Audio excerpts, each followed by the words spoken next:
Oke, boleh mulai lah ya Kak. Oke, Pak. Ya, salam Bapak Ibu Saudara. Kembali kita mau sama-sama bersekutu bawa korban syukur kita kepada Tuhan. Kita bersatu di dalam doa. Bapak, kami bersyukur kembali buat hari yang baru yang Tuhan beri buat setiap kami, Tuhan. Kami bersyukur buat kasih setiamu. Kau menjaga, menemani kami sampai dengan hari ini. Seperti kasih setiamu yang tidak pernah berkesudahan buat kami, Tuhan. Demikian juga ucapan syukur kami kepadamu.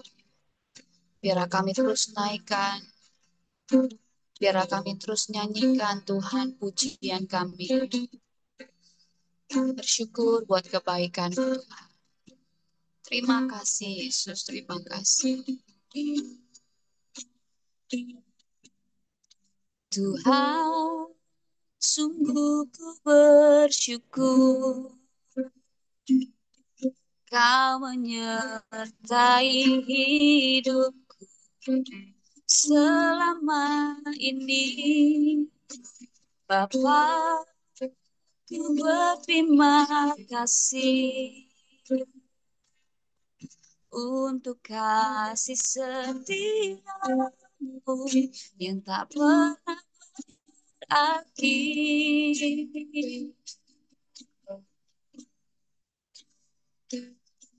Ku ada karena Tuhan baik dan teramat baik bagiku. Semua yang ku alami bersamamu ku mengerti indahnya kasih Tuhan seperti pelangi sehabis hujan. Ini pujian syukur kami Tuhan. Tuhan, sungguh ku bersyukur Kau menyertai hidupku selama ini. Bapa, ku berterima kasih untuk kasih setiamu yang tak pernah berakhir. Aku ada karena Tuhan baik dan teramat baik bagiku. Semua yang alami bersamamu ku mengerti indahnya kasih Tuhan seperti pelangi sehabis hujan. Aku ada hari karena Tuhan baik dan teramat baik bagiku. Semua yang ku alami bersamamu ku lewati indahnya kasih Tuhan seperti pelangi sehabis hujan. Aku pada karena Tuhan baik dan teramat bagiku. Semua yang alami bersamamu ku lewati indahnya kasih Tuhan seperti pelangi sehabis Pujian. Mari kita naikkan pujian ini dari awal. Tuhan, sungguh kami bersyukur. Tuhan, sungguh ku bersyukur. Kau menyertai hidupku selama ini, Bapa. Ku berterima kasih untuk kasih setia yang tak pernah berakhir. Aku membaca karena Tuhan baik dan teramat bagiku. Semua yang ku alami bersamamu ku indahnya kasih Tuhan seperti pelangi sehabis hujan aku ada karena Tuhan baik dan teramat bagiku. Oh, semua yang ku alami bersamamu ku lagi indahnya kasih Tuhan seperti pelangi sehabis hujan. Indahnya kasih Tuhan seperti pelangi sehabis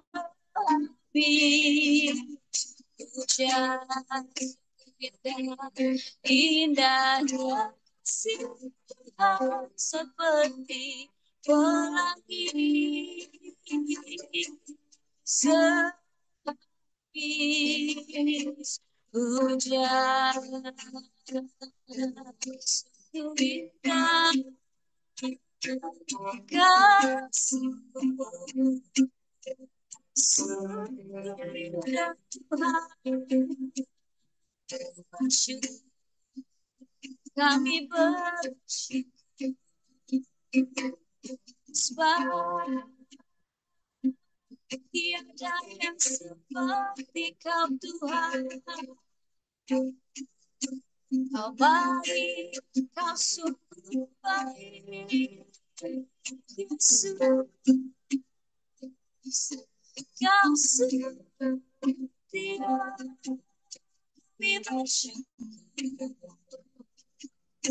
buat kasih setiamu.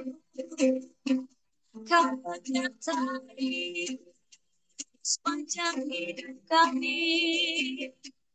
Terima kasih Tuhan, Kau ada dalam setiap musim kami. Kau menyertai kami.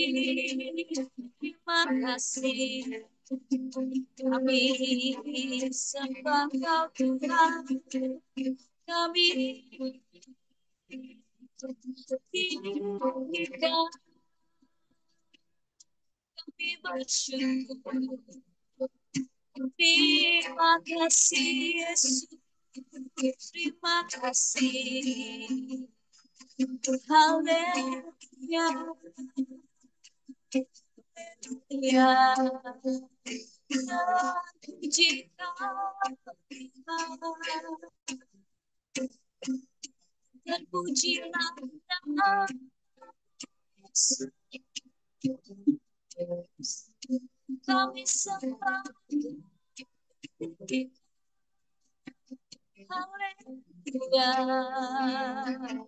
haleluya. Baik, Kau sungguh baik Tuhan. Oh, kasih-Mu indah. Yesus, kami bersyukur.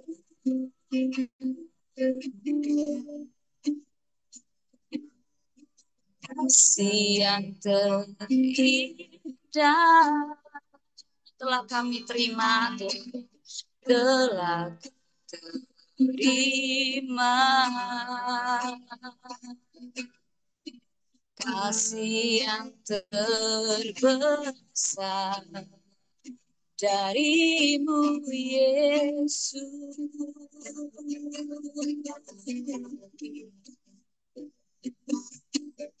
Bukan karena kebaikan, bukan karena hebat,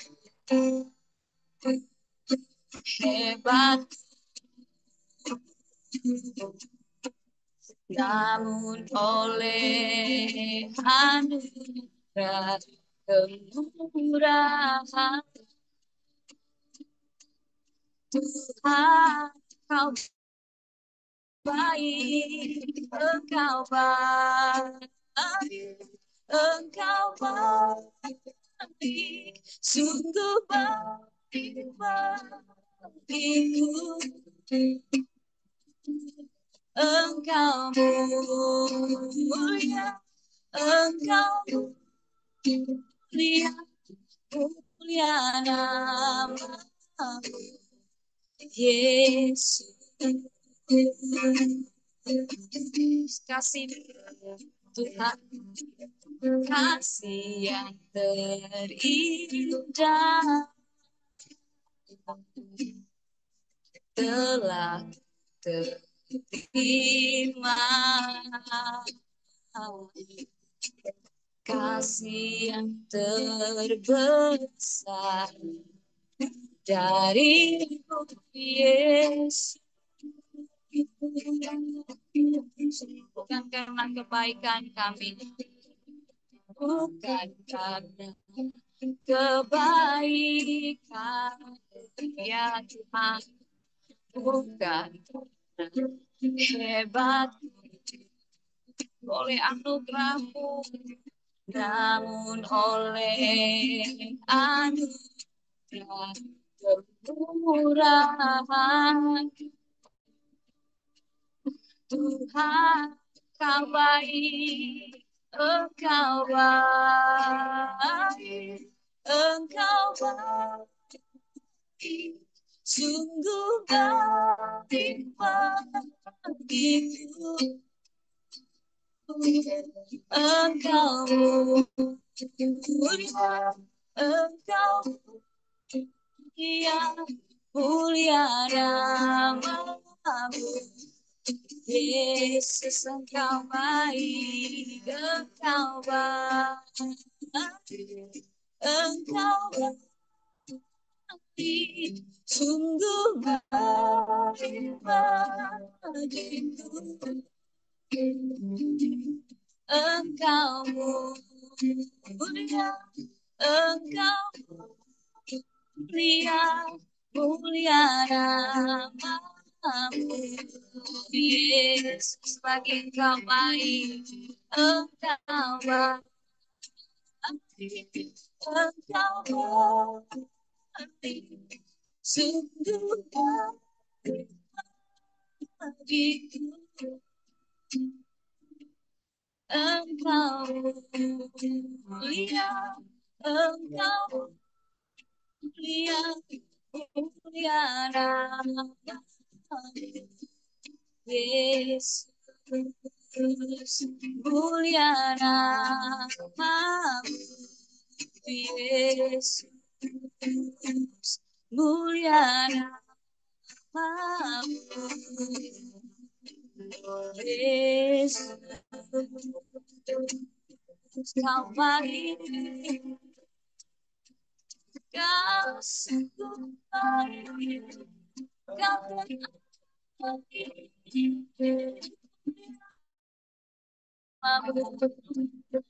mulia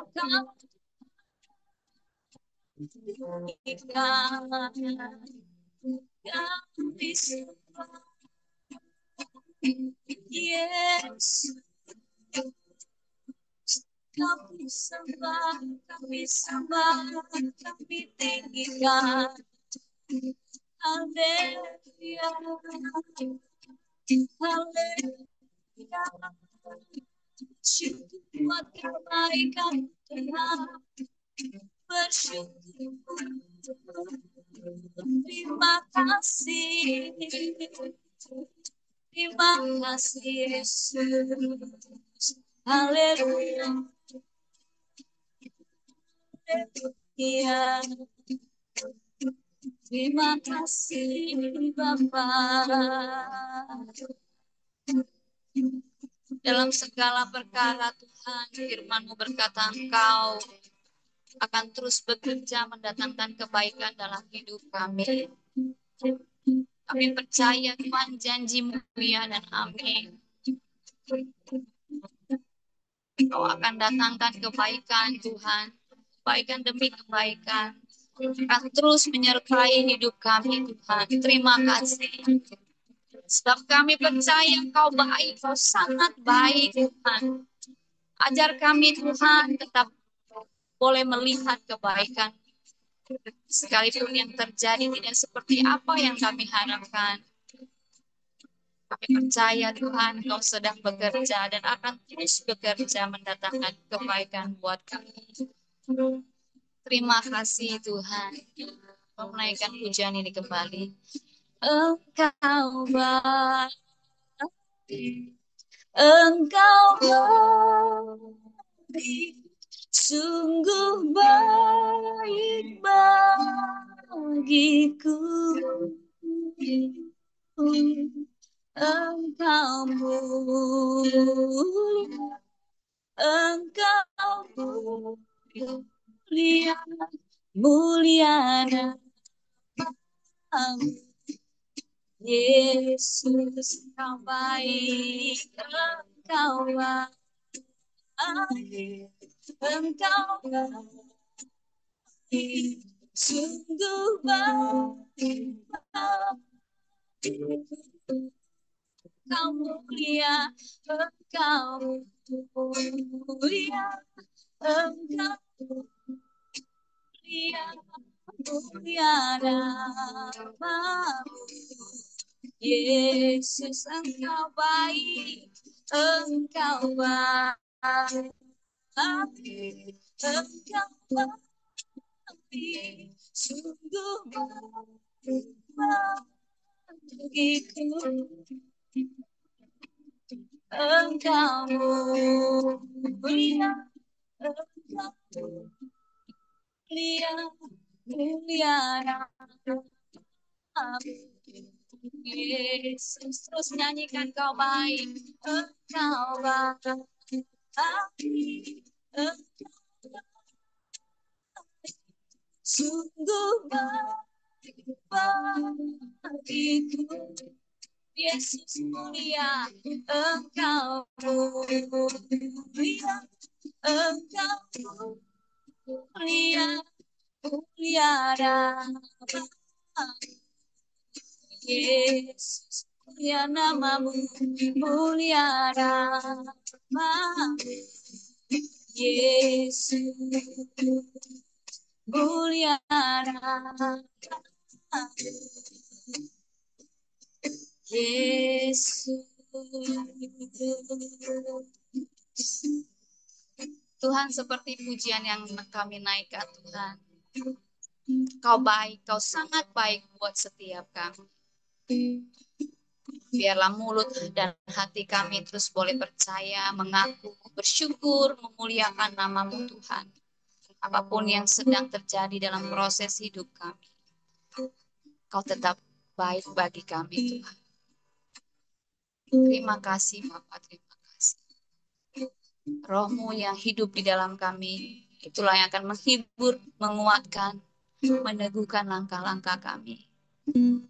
Untuk kami terus berjalan sampai kami melihat setiap kebaikan Kau genapi Tuhan.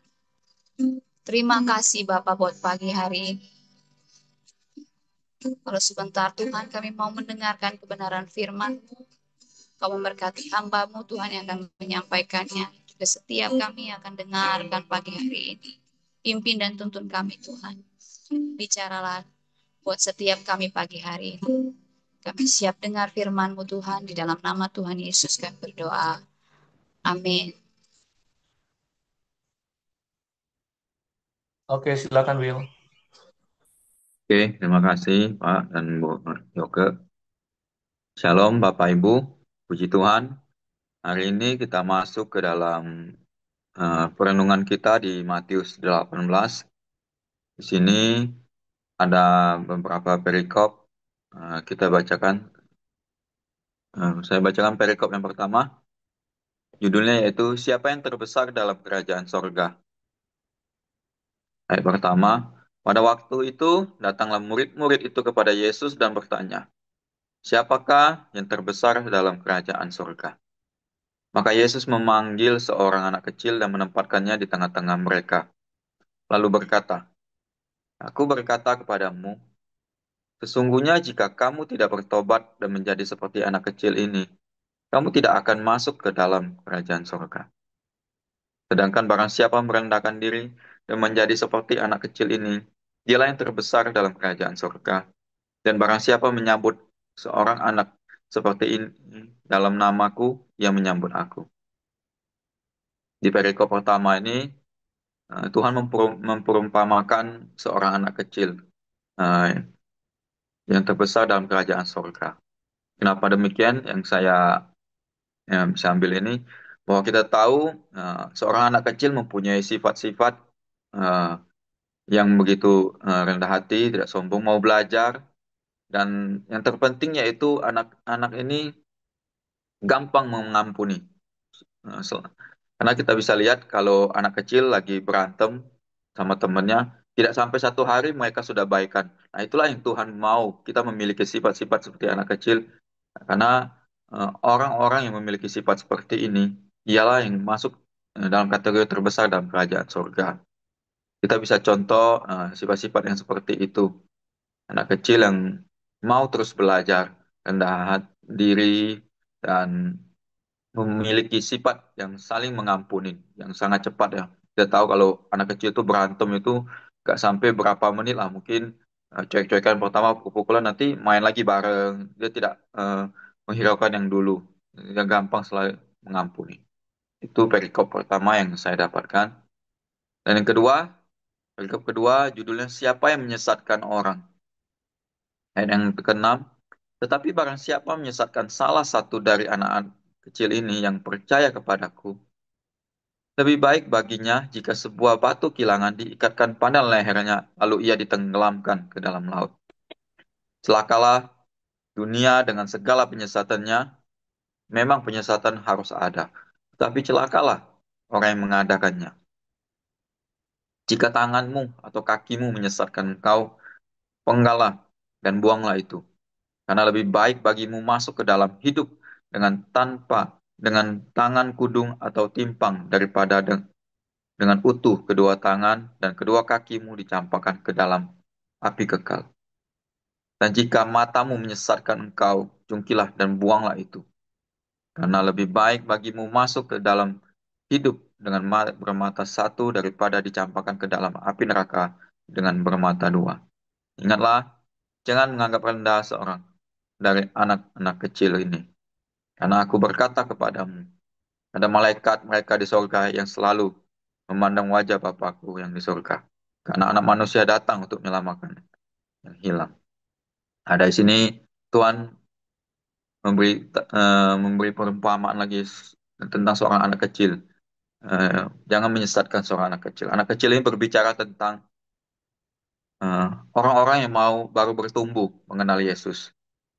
Karena kita tahu orang-orang yang baru bertumbuh mengenal Yesus itu gampang sekali. Karena jika mendapat pengajaran yang sesat dari kita yang lebih dewasa, ia akan gampang mengikuti. Nah, dari sini kita diajarkan untuk tidak menyesatkan orang-orang yang seperti itu. Karena Tuhan sangat eh, menyayangi dan sangat menghargai anak-anak kecil ini. Di sini juga diperumpamakan jika mata, kaki, tangan kita yang menyesatkan, kita penggal, kita potong. Nah, itu berbicara tentang bagaimana kita menyesatkan itu, kita keterikatan terhadap satu dosa. Nah, lebih baik kita potong langsung satu dosa itu. Jangan sampai di dunia ini kita senang-senang dengan satu dosa itu, tetapi di eh, tidak mendapat hidup yang kekal, tapi kita dicampakkan di dalam neraka. Nah, di sini saya bisa contohkan misalnya kita ada sesuatu menurut kedagingan kita di satu pekerjaan yang kita tahu bahwa pekerjaan itu menyesatkan, tidak baik. Nah, lebih baik kita potong karena lebih baik kita berjuang di dalam eh, hidup ini, di dunia ini dengan berjeli lelah tidak apa-apa, tetapi kita dijanjikan Tuhan untuk hidup yang kekal, yang baik di surga nanti. Dibanding kita di sini kita senang, kita menyesatkan, hidup yang menyesatkan, tetapi kita tidak mendapat tempat di kerajaan surga, melainkan mendapatkan tempat di neraka yang kekal. Itu yang saya dapatkan di perikop kedua. Dan di perikop yang ketiga, judulnya yaitu perumpamaan tentang domba yang hilang. Di ayat yang 12, bagaimana pendapatmu jika seorang mempunyai 100 ekor domba dan seekor diantaranya sesat? Tidakkah ia akan meninggalkan yang 99 ekor di pegunungan dan pergi mencari yang sesat itu? Dan aku berkata kepadamu, sesungguhnya jika ia berhasil menemukannya, lebih besar kegembiraannya atas yang seekor itu daripada atas yang ke 99 ekor yang tidak sesat. Demikian juga Bapamu yang di sorga tidak menghendaki supaya seorang pun dari anak-anak ini hilang. Nah, kita sering mendengar perumpamaan ini banyak khotbah-khotbah tentang domba yang hilang. Bagaimana Tuhan sangat eh, sangat sayang kepada kita, apalagi khususnya orang yang tersesat. Di sini Tuhan mengajak kita bagaimana Bapak Ibu kita lebih mementingkan jiwa-jiwa orang-orang yang tersesat. Mari kita rangkul, kita cari orang-orang yang tersesat. Karena di sini eh, ada ayat mengatakan bahwa satu jiwa yang dimenangkan seluruh sorga dan malaikat bersorak-sorai. Nah, itulah yang Tuhan kehendakin. Bagaimana kita sebagai anak-anak Tuhan, Tuhan memberikan contoh untuk kita mencari domba-domba yang tersesat ini. Tuhan sangat sayang kepada mereka, walaupun Tuhan tahu banyak jiwa-jiwa lagi yang ditinggalkan Tuhan, tetapi Tuhan lebih menyayangi orang-orang yang tersesat. Di sini Tuhan memperumpamakan domba yang hilang. Itu yang eh, perikop selanjutnya tentang menasihati sesama saudara. Di ayat yang ke-15,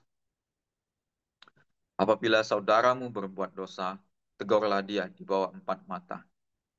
Jika ia mendengarkan nasihatmu, engkau telah mendapatkannya kembali. Jika ia tidak mendengarkan engkau, bawalah seorang atau dua orang lagi, supaya atas keterangan dua atau tiga orang saksi, perkara itu tidak disangsikan. Jika ia tidak mau mendengarkan mereka, sampaikanlah soalnya kepada jemaat. Dan jika ia tidak mau juga mendengarkan jemaat, pandanglah dia sebagai seorang yang tidak mengenal Allah atau seorang pemungut cukai. Aku berkata kepadamu, sesungguhnya apa yang kamu ikat di dunia ini akan terikat di sorga. Dan apa yang kamu lepaskan di dunia ini akan terlepas di sorga. Dan lagi, aku berkata kepadamu, jika dua orang daripadamu di dunia ini sepakat meminta apapun juga, permintaan mereka itu akan dikabulkan oleh Bapakku yang di sorga. Sebab di mana dua atau tiga orang berkumpul dalam namaku, disitulah aku ada di tengah-tengah mereka. Nah, di perikop ini Tuhan uh, mengingatkan kita kembali agar kita senantiasa memperhatikan saudara-saudara kita. Jika saudara kita mengalami jatuh ke dalam dosa, kita wajib memberikan nasihat atau teguran. Nah, di sini Tuhan mengajarkan eh, step-stepnya kan, langkah-langkahnya. Yang pertama ya kita harus empat mata, berdua, jangan menegur orang di eh, banyak orang, menegur seseorang di tengah-tengah banyak orang, karena itu akan mempermalukan orang itu. Jadi Tuhan beritahu bahwa pertama kali yaitu kita empat mata, kita tegur, kita nasihati. Nah, tetapi langkah kedua kalau memang orang itu masih tidak bertobat, meragukan dan tidak mendengarkan apa yang kita katakan, Tuhan menyuruh kita membawa dua orang lagi untuk menjadi saksi. Di sini kenapa dua orang lagi kita tambahkan? Karena Tuhan mau eh, orang itu diteguhkan lagi. Karena semakin banyak orang yang memberitahu, orang itu akan diteguhkan bahwa kebenarannya ini, kamu telah tersesat atau berdosa, sehingga orang itu bisa bertobat kembali. Nah, dan diperumpamakan kembali ketika dua orang datang dan dia juga tidak bertobat dan tidak mau mendengarkan, maka sampaikanlah semuanya soalnya kepada jemaat. Nah, dan di sini jangan sampai kita orang-orang yang pada posisi yang ditegur sampai ke tahap yang ketiga atau selanjutnya sampai Tuhan berbicara sesungguhnya apa yang sampai Tuhan berbicara sebagai seorang yang tidak mengenal Allah atau seorang pemungut cukai. Nah, baiknya kita orang yang dinasehatin juga, ada teman menasihatin kita empat mata, ya kita dengar, kita kalau itu sesuai dengan kebenaran Tuhan, kita merenungkan dan kita kembali bertobat. Dan sebaliknya juga kita sebagai orang yang menegur, menasihatin, tegurlah dengan kasih, tegurlah dengan sesuai dengan firman Tuhan, dengan eh, nilai-nilai yang ada di firman Tuhan. Jangan kita juga menegur, menasihati, nah menasihati malah menyesatkan kan. Kadang ada beberapa orang yang malah mendukung, menasihatin teman, ini malah kita meneguhkan mereka. Nah, jangan menjadi orang yang seperti itu. Jadilah orang yang menasihati sesuai dengan firman Tuhan, sesuai dengan nilai-nilai Tuhan. Dan perikop selanjutnya yaitu perumpamaan tentang pengampunan. Di ayat yang 21, kemudian datanglah Petrus dan berkata kepada Yesus, Tuhan, sampai berapa kali aku harus mengampuni saudaraku jika ia berbuat dosa terhadap aku? Sampai 7 kali? Yesus berkata kepadanya, bukan, aku berkata kepadamu, bukan sampai 7 kali, melainkan sampai 70 kali 7 kali. Sebab hal kerajaan sorga seumpama seorang raja yang hendak mengadakan perhitungan dengan hamba-hambanya. Setelah ia mulai mengadakan perhitungan itu, dihadapkanlah kepada seorang yang berhutang 10.000 talenta. Tetapi karena orang itu tidak mampu melunasi hutangnya, raja itu memerintahkan supaya ia dijual, beserta anak istrinya dan segala miliknya untuk pembayar hutangnya. Maka sujudlah hamba itu menyembah dia. Katanya, sabarlah dahulu, segala hutangku akan kulunaskan. Lalu tergeraklah hati raja itu oleh belas kasihan akan hamba itu. Sehingga ia membebaskannya dan menghapuskan hutangnya. Tetapi ketika hamba itu keluar, ia bertemu dengan seorang hamba lain yang berhutang 100 dinar kepadanya. Ia menangkap dan mencekik kawannya itu. Katanya, bayar hutangmu. Maka sujudlah kawannya itu dan memohon kepadanya. Sabarlah dahulu, hutangku itu akan kulunaskan. Tetapi ia menolak dan menyerahkan kawannya itu ke dalam penjara sampai dilunaskannya hutangnya. Melihat itu, kawan-kawannya yang lain sangat sedih, lalu menyampaikan segala yang terjadi kepada tuan mereka. Raja itu menyuruh memanggil orang itu dan berkata kepadanya, hai hamba yang jahat, seluruh hutangmu telah kuhapuskan karena engkau memohonkannya padaku. Bukankah engkau harus mengasihani kawanmu seperti aku telah mengasihani engkau?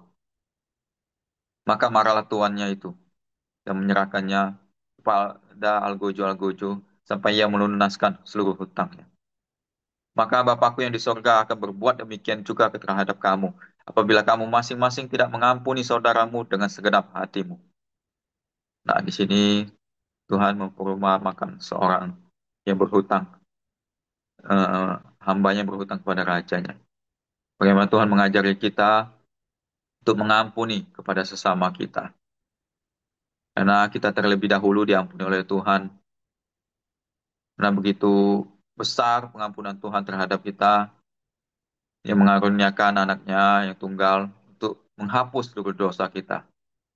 Dan baiknya kita menjadi orang-orang yang terus bisa mengampuni sesama kita.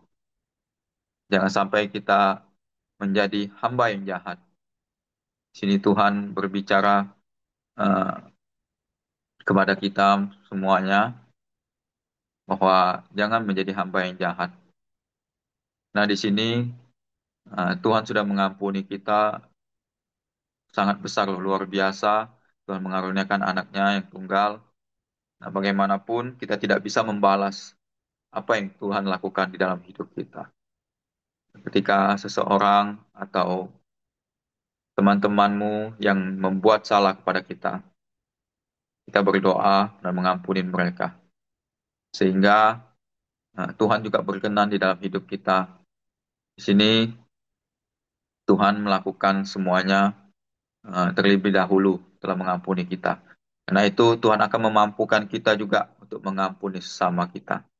Karena kita pikirkan mengampuni seseorang itu memang tidak gampang, tetapi tidak sulit juga. Ketika Tuhan sudah mengasih hati kepada kita, menguatkan kita, karena kita akan pasti bisa mengampuni orang. Itu juga yang bisa yang saya dapatkan dahulu. Ya, saya dulu juga susah banyak kalau orang yang berbuat jahat kepada kita, ya kita berbuat jahat balik. Malah kita menambahkan lebih dari yang mereka lakukan kepada kita. Tetapi di firman Tuhan mengajarkan kita untuk mengampuni kepada sesama kita. Karena Tuhan mengibaratkan eh, Tuhan sudah terlebih dahulu mengampuni kita. Itu saja yang bisa saya dapatkan. Selanjutnya bisa ditambahkan kepada Pak Heri. Tuhan memberkati. Oke, terima kasih. Pak Ramli mau tambahkan sesuatu? Ya, karena saya tadi jam 3:30 sudah sampai di Malang, jadi bisa mengikuti Koram Rio dengan khusyuk. Langsung aja Pak Eri. Oke, terima kasih Pak Ramli ya, sudah selalu bersedia menolong saya. Ya, hari ini kita belajar tentang satu kata yaitu anak.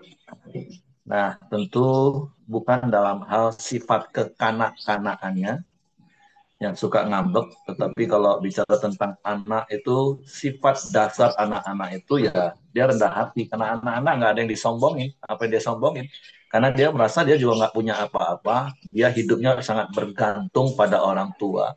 Terus anak-anak itu juga pengen, rasa ingin tahunya itu masih begitu besar, haus akan pengetahuan itu begitu besar, dan yang penting lagi seperti Windy tadi katakan, apalagi dikaitkan dengan seluruh perikop yang ada, anak kecil itu sangat mudah untuk melupakan kesalahan orang lain, tidak menyimpan kesalahan orang lain. Nah, makanya kenapa Yesus katakan kalau mau masuk dalam kerajaan surga, dan berkali-kali saya katakan bicara tentang kerajaan surga itu bukan surga nanti Bapak Ibu ya, bukan.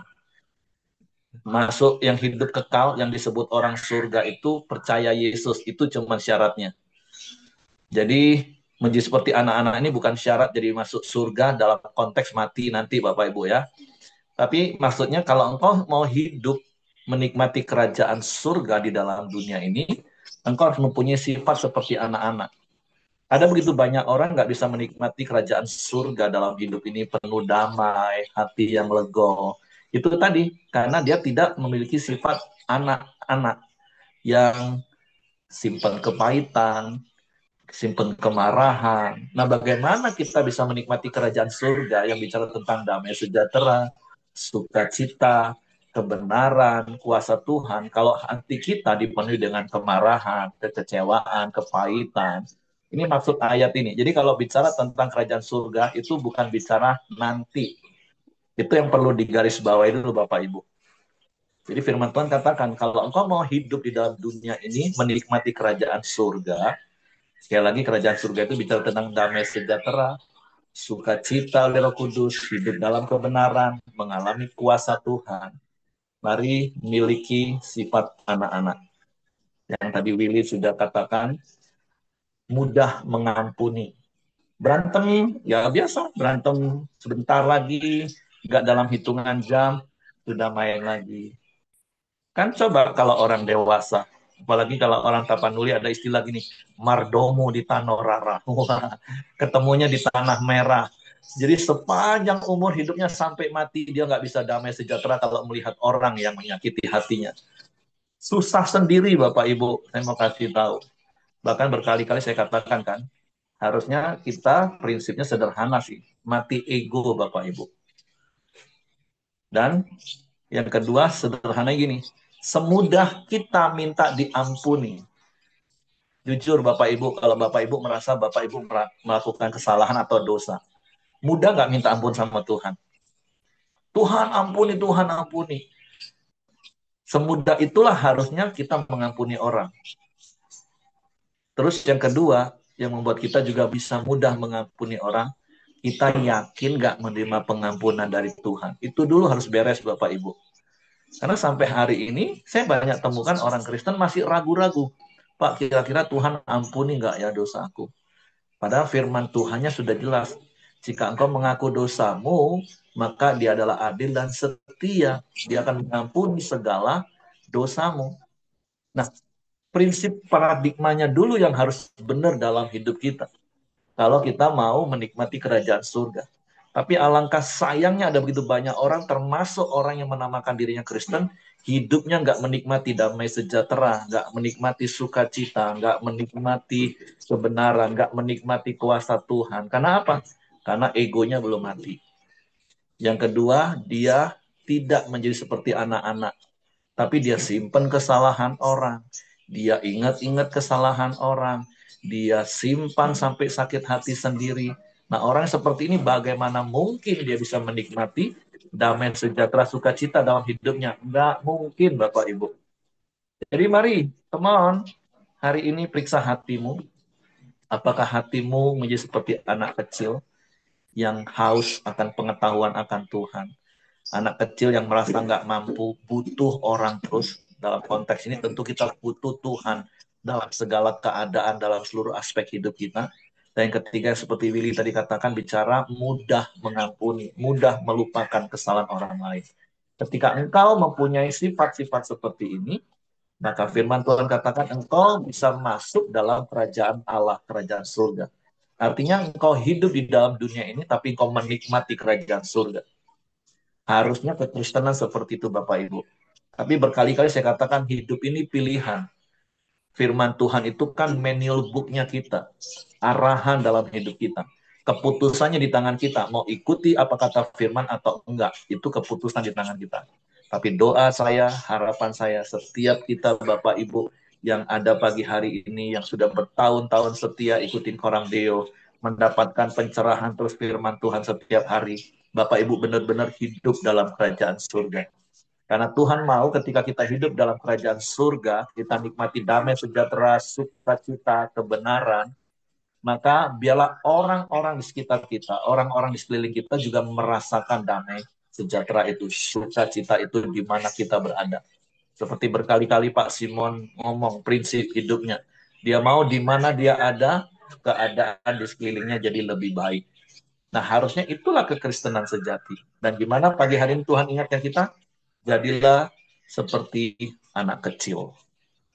Dan firman Tuhan katakan, jangan sebaliknya. Kita jadi seperti orang dewasa yang ribet sekali otaknya. Semua dipikirin. Anak kecil tuh percaya. Berkali-kali saya kasih contoh, kalau Bapak Ibu punya anak-anak, batita khususnya ya, taruh aja di tempat agak tinggi, terus suruh lompat ketika Bapak Ibu di bawah siap menangkap dia. Apakah dia akan mikir ribet seperti orang dewasa? Enggak. Begitu kita ngomong, nah ayo lompat, dia akan segera lompat Bapak Ibu. Cukup sekali? Enggak. Dia akan berkali-kali minta melompat dan kita tangkap. Karena dia percaya Bapaknya akan menangkap dia. Apakah engkau punya sifat dan sikap seperti itu kepada Tuhan? Atau hidupmu ribet sekali dengan pikiranmu yang terbatas itu, sehingga stres sendiri, depresi sendiri, marah sendiri. Nah, jadi hari ini firman Tuhan mengingatkan kita, yuk miliki sifat seperti anak kecil. Jangan sebaliknya seperti orang dewasa yang kadang justru menyesatkan. Ya, kita nih, hidup kita ini kan berdiri di dua sisi dalam arti gini. Mau jadi seperti anak kecil, atau sisi anak kecil kita ini disesatkan oleh pikiran orang tua yang ada di dalam otak kita sendiri. Pilihannya di tangan kita. Karena firman Tuhan katakan kalau pikiranmu menyesatkan pikiran anak kecil yang benar tadi, lebih baik gantung aja batu kilangan, nyebur, mati, selesai. Kasarnya seperti itu Bapak Ibu. Artinya hidup ini pilihan Bapak Ibu. Engkau mau memiliki karakter seperti anak kecil, atau mau seperti orang dewasa yang ribet. Tapi hari ini Tuhan ingatkan, mari miliki sikap seperti anak kecil. Yang rendah hati, karena dia merasa nggak mampu, dia butuh orang. Terus dia punya rasa haus, ingin tahu banyak hal. Terus yang penting tadi, mudah mengampuni, mudah melupakan kesalahan orang lain. Sehingga engkau menghidupi kerajaan surga dalam hidupmu. Jadi kalau perikop yang terakhir tentang mengampuni, ya udah jelas tentang menasehati, menegur. Semudah kita minta ampun sama Tuhan, semudah itulah harusnya kita mengampuni orang. Apalagi kalau kita yakin kita diampuni oleh Tuhan. Karena tadi dikatakan berapa kali harus mengampuni orang? Prinsipnya sederhana, 70 kali 7 kali. Nah, kalau ada yang guru matematika di sini boleh jawab. Itu sama dengannya berapa itu? Bukan 70 kali 7 sama dengan. Kalau 70 kali 7 sama dengan itu gampang, 490 kali. Tapi dalam konteks satu hari bisa Bapak Ibu ngampuni 490 kali untuk masalah yang sama, itu aja susah. Apalagi Yesus katakan 70 kali 7 kali, lambda, tak terhingga. Tapi sekali lagi hal itu sangat mungkin terjadi kalau engkau punya sifat anak kecil. Dan akibatnya engkau menikmati kerajaan surga. Jadi mari Bapak Ibu buat pilihan itu yang Tuhan tawarkan dalam hidup kita, pilih buat keputusan yang benar. Miliki sikap seperti anak kecil, rendah hati, selalu pengen tahu, dan mudah mengampuni. Hanya itu saja prinsip. Jadi berkali-kali ya, dalam hal kebenaran saya selalu katakan, buanglah kata-kata susah Pak ngampuni. Buang Bapak Ibu. Ketika engkau simpan kata susah mengampuni, maka kata susah itu yang lengket di hatimu dan memang susah kenyataannya. Karena, sekali lagi, 95% hidup kita ini ditentukan oleh respon otomatis, dan respon otomatis itu sangat ditentukan oleh apa yang ada di hati kita. Jadi terkadang kalau apa yang saya katakan orang anggap sombong. Tapi itu kebenaran Bapak Ibu. Orang lebih suka nyimpan kata, yo susah ngampuni Pak, susah taat Pak, susah, ya itu pilihan lagi Bapak Ibu. Kalau kamu mau simpan kata susah itu di hatimu, ya yang keluarnya susah. Tapi justru kebenaran firman Tuhan itu harus memerdekakan hidup kita. Semudah engkau minta ampun sama Tuhan, semudah engkau minta ampun dan engkau yakin diampuni, semudah itulah anak kecil bisa hidup dalam damai sejahtera dan sukacita. Jadi berkali-kali saya katakan firman Tuhan itu simpel Bapak Ibu. Otak kita aja yang ribet, yang sok lebih pintar dari Tuhan. Makanya firman Tuhan katakan, taklukkanlah pikiranmu pada pikiran Kristus, yaitu firman Tuhan. Taat. Oh, firman Tuhan ngomong gampang kok ngampuni. Ya, gampang, titik, selesai. Jangan dibantah. Susah, Pak. Kalau masalahnya kecil sih nggak masalah. Kalau ngomongnya gini sih nggak apa-apa, Pak. Ah, itulah otak orang dewasa yang ribet. Makanya Tuhan katakan, jadilah seperti anak kecil. Tentu bukan kekanak-kanaan di dalam kelakuan Bapak Ibu ya, bukan. Ini sifat natural. Dan itulah natural kita. Oke, itu saja yang ingin saya tambahkan. Saya berharap Bapak Ibu mendapatkan pencerahan dan peneguhan, karena saya percaya Bapak Ibu sudah lakukan. Terus lakukan. Buang kata-kata susah. Susah itu buang Bapak Ibu. Tapi tanamkan kebenaran firman Tuhan yang memerdekakan hidup. Oke, itu saja. Terima kasih. Saya serahkan kembali kepada Hengki. Terima kasih Ya, Willy. terima kasih Pak Heri. Mari kita masuk dalam doa kita. Silakan Ko Acin, nanti ditutup sama Willy. Mari kita masuk dalam doa sapa pagi ini. Bapak, terima kasih kami kembali bersyukur Tuhan buat pagi indah Tuhan. Terima kasih bila kami telah memuji menyembah-Mu Tuhan. Bila itu boleh menyenangkan hati-Mu Tuhan.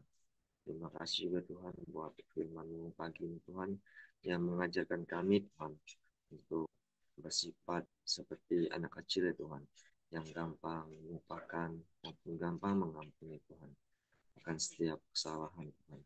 Terima kasih Tuhan, kami mau belajar seperti yang Kau katakan di firman-Mu Tuhan. Dan juga kami juga bersyukur buat firman pagi ini Tuhan yang disampaikan oleh Willy Tuhan. Bila Tuhan berkati dia Tuhan, berkati hidupnya, berkati pekerjaannya Tuhan, berkati bahtera rumah tangganya Tuhan, istrinya juga Tuhan. Terima kasih Tuhan, bila Tuhan tambahkan hikmat Tuhan, luas kapasitas hatinya Tuhan. Pakai dia Tuhan lebih lagi Tuhan, memuliakan nama Engkau Tuhan. Terima kasih Tuhan, kami serahkan keluarga Ko Willy dan istrinya Tuhan. Terima kasih Tuhan. Dan juga Bapak, kami juga berdoa Tuhan buat pemulihan Pak Ahyong Tuhan dan Pak Abi. Bila Tuhan terus campur tangan Tuhan dan pemulihannya Tuhan, sehingga terus sempurna Tuhan di dalam hidupnya Tuhan dan kesehatannya Tuhan. Terima kasih Bapak. Dan juga Bapak, kami juga berdoa Tuhan buat Ibu Dorcas Tuhan. Biarlah Tuhan memberikan kekuatan, Tuhan juga memberikan pemulihan-Mu Tuhan dalam setiap proses yang dijalani Tuhan. Kemo apapun Tuhan, maupun proses setiap kemo Tuhan, Tuhan permudah Tuhan. Terima kasih Tuhan, kami serahkan Ibu Dorcas dan Tuhan kasih-Mu Tuhan. Dan juga Bapak, kami juga berdoa Tuhan buat Lukas Tuhan, anak Winson yang setelah selesai operasi Tuhan. Bila Tuhan campur tangan terus Tuhan dalam proses pemulihan kesembuhannya Tuhan, di dalam nama Yesus Tuhan. Dan juga Tuhan, kami juga berdoa buat setiap kami Tuhan. Bila Tuhan, Engkau yang senantiasa menolong kami Tuhan. Engkau senantiasa yang beri pertolongan pada kami, dan kami percaya pada Engkau ya Tuhan. Tuhan berkati setiap pekerjaan kami Tuhan, Tuhan campur tangan Tuhan, apapun yang setiap kami alami Tuhan. Terima kasih Tuhan. Kami menyerahkan setiap anggota Koramdio ini demi ke dalam tangan pimpinan-Mu Tuhan.